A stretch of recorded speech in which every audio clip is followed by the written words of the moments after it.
Hi friends, welcome to follow up. Let's have a look at problem 2874, maximum value of an ordered triplet 2.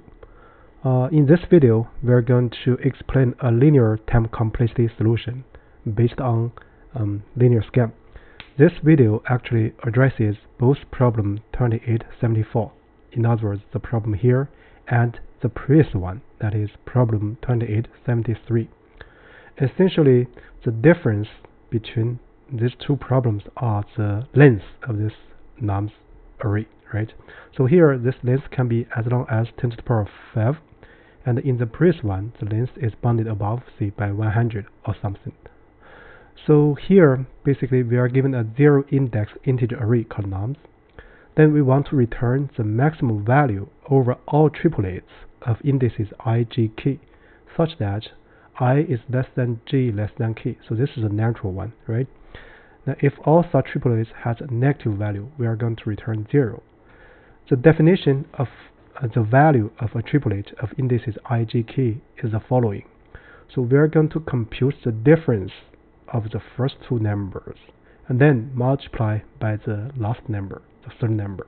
So that's the value. So here we have 3 examples. And in the last example, so there's only one triplet, that is 1 to 3 themselves. They form one triplet. So the value is 1 minus 2, that is negative 1, times 3, that is negative 3. Because of the requirement, we're going to return 0, right? If such triplets have a negative value, return 0. So in example 2, the output is 133. So the computation, actually the triplets correspond to indices 1, 2, and 4, right? So then we get 7 times 19, that is 133. Similarly, in the first example, the return is 77. So with that said, we are ready to do the analysis. So here our strategy will be very simple. So we want to because if we consider the triplet, so each triplet, for sure, it has an end. So we're going to traverse all the possible ends. So in other words, we're going to compute the maximum value for the 3 index, ending at each index I, right? Then we get the maximum one. So the solution will have time complexity O of n, in other words, linear time complexity. So here, our main observation is in the form of the definition for the value. So when we compute the difference, so we only compute nums, so the first ID minus nums, the second ID. So we need the first ID is less than the second ID, right? In other words, the second ID comes afterwards. So once we could efficiently use this point, actually we could do the problem in linear time. And so in the previous problem, because the length of the list is bounded by a small number, let's say 100. So essentially we can use a 3-layer for loop to do that. But here, due to the length, we cannot do that. So what we are going to do overall is that we are going to define this value using up to nums I. So this is the nums I times maximum difference between I, right? So notice the maximum difference will be the difference of previous number minus the later number in indexing, right? Then we are going to update this result. So this is the main point. So in between, we are going to track or retrieve the maximum difference before I, right? So in other words, corresponding to this difference. So this actually can be computed like this. So the previous state of this variable. Then we get the maximum element before I minus nums I. So why we can do this? This part is due to the observation that when we compute the difference, we need a small index number minus a larger index number, right? Then the maximum element before I is very easy to get updated, because this is nothing but the max, the previous before I. Then at the next round, we are going to consider I as previous, right? So we are going to have max with respect to this current element. So that's our logic. So now we just need to translate this logic into code format. So here first, let me initialize several variables. Max value. So originally we are going to set them to be 0, right? And the reason we can set this result to be 0 is that if we do not have valid triplet, for example, if the length with nums is less than 3, so we just need to return 0, right? So also the return is bounded below by 0 due to the problem requirement. So this is the initialization, right? As we mentioned, result will be the maximal value up to an index, right? The max difference is the max difference before an index. Max value is a max value up to a index. So now what we want to do is we're going to do a linear scan. So this is the very linear traversal or linear scan. So for I, we're going to, the reason we don't need to write this I, but we want to print something to help you understand the logic. For IY in enumerate nums. Then how do we update this result? The result, because we know the result will make a comparison of the previous state and the current possible value. So in other words, we want the third index ending at current I. So that is nums I or Y, right, times the max diff, right? So this is the update for a result. And also we need to, in order to get the max difference, we need to first update max value, right? So max value is very easy to understand. So for next round, so we want to include the previous state of max value and the current Y, right? So in other words, the max value will get the previous maximum value. So then the max difference will be the max, so the previous state of max difference, and then the max value minus the current Y, right? So this actually is the full information we need. It's due to this observation. When we compute the difference, you may think that, oh, maybe this max, they have produced other differences, but we only care about differences with smaller index number minus larger index number, right? So here we minus Y because Y comes later, right? So that's actually about it. Then we can return the result. So if we comment out this line, actually it's 1, 2, 3, 4, 5, or 6 lines of code. So now before we make comments, let's first do a test.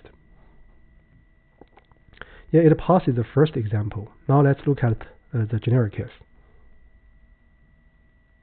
Yeah, it passes all the cases. Actually, this output limit exceeded is due to the print to understand the problem. So here, let's do some print some information. So here, I'm going to print the state of the 3 variable, right? So I'm going to use fstring. So when entering index at the current index I, right? So let's see what's the current number. That's going to be Y, and result is going to be result, and max diff will be max diff, right? And also we want to get max value. That's going to be max value. This is the part of the information we want to get. And here, let me make some comment. So it's related to the update for maximum difference, right? So the max difference, the reason we could do the below update is due to the fact that we copy this here. So we compute difference only for smaller index number minus larger index number, because here Y, so we can use the previous numbers or something, because this max value might correspond to a index that is for sure before Y, right? So we want max value minus Y. That's enough. So that's one thing. Another thing we want to print out is, let me see, after, right? Let's copy this part.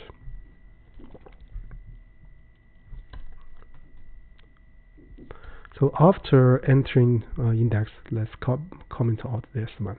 We don't need this. So we just retrieve the result, max difference, and max value. So now let's make some format. Let's see, print. So now let's examine the first example, right?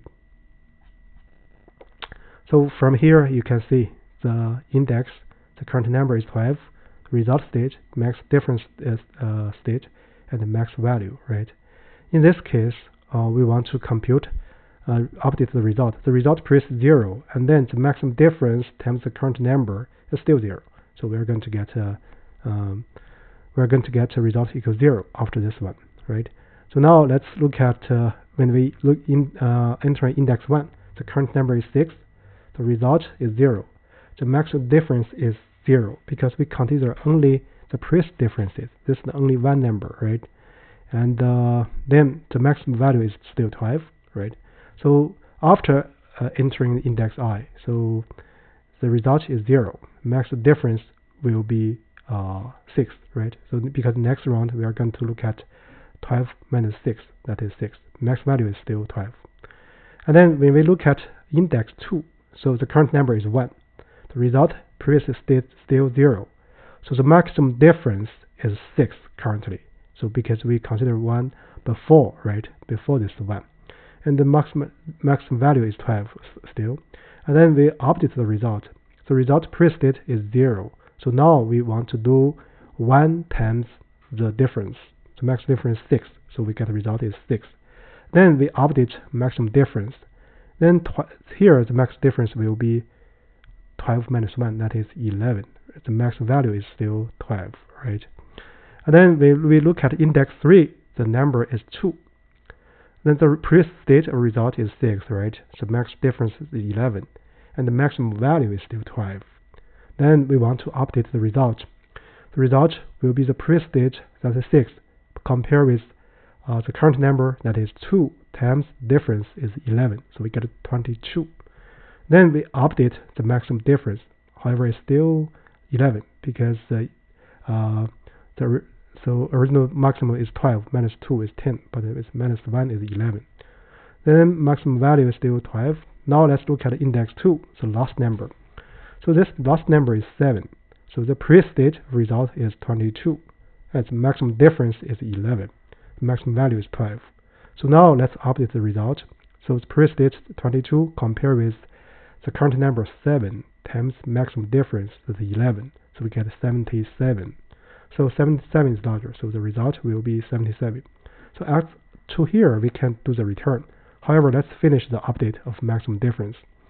So now the current number is 7, so the previous largest number is 12. 12 minus 7 will be 5. 5 is smaller than the previous state of maximum difference, so the maximum difference will remain 11. So now the maximum value is still 12. This actually finished the procedure.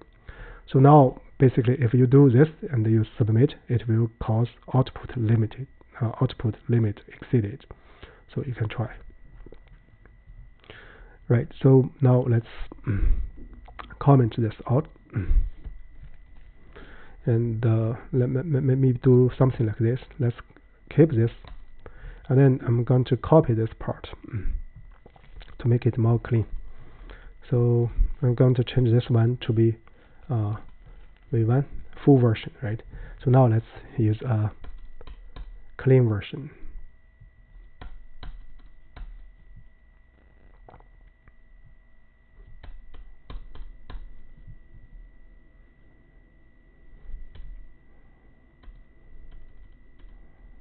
So let's submit. Yeah, as you can see here, we solve this problem using linear time complexity solution. So the thing is that the code is very simple, but there's lots of thoughts behind. And as a last comment, the most important observation is maybe if we see two observations are the following. The first one is that we know that there must be an end for each tuple, right? So we just consider the value we can get for each end. So that's a linear scan. And then due to the format of the definition for the value, so when we do the difference, we need to consider only difference of smaller index number minus larger index number. So this is the very point that makes this solution, or this linear solution, possible. So with that said, I guess that's about it for this video. Thank you.